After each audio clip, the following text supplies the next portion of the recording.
Police station का माहौल जब अपनी चरम सीमा पर तनाव से भरा होता है, तब अचानक वहां आर्या के कदमों की आहट सुनाई देती है। उसका आना किसी आंधी की तरह होता है, जो जमा हुआ सन्नाटा तोड़ देता है।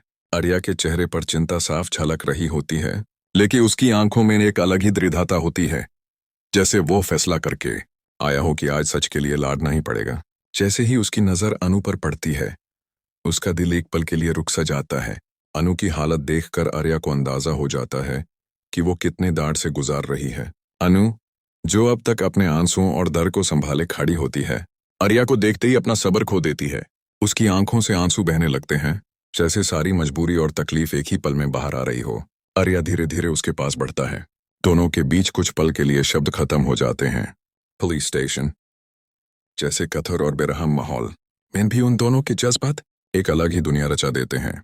आर्या बिना कुछ कहे अनु को अपनी बाहों में ले लेता है। यह हक सिर्फ एक प्यार भरा पल नहीं होता, बल्कि एक गहरा सहारा होता है। अनु अपना सर आर्या के सीने पर रख देती है और जोर जोर से रोने लगती है। वो आंसू जो वो कब से रोके हुए थी, आज बिना किसी झिझक के बहने लगते हैं। आर्या उसके बालों पर हाथ फेरता है, जैसे उसे यकीन दिला रहा हो कि वो अब अकेली नहीं है। ये पल दोनों के लिए जिंदगी भर याद रहने वाला होता है। इस हक के दौरान आर्या धीमी आवाज में अनु से कहता है कि वो सब कुछ ठीक कर देगा। वो उसे समझाता है कि सच कभी हार नहीं मानता और गोपाल जी के साथ भी अन्याय नहीं होने देगा। अनु आर्या की बातों को सुनती है और उसके दिल को पहली बार थोड़ी शांति मिलती है। उसे लगता है जैसे किसी ने उसके बोझिल मन से सारी चिंता का बोझ उतार दिया हो।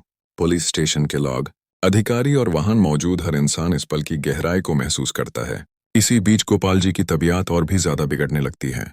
उनका चेहरा पहले से ज्यादा थाका हुआ और बेजान सा लगने लगता है।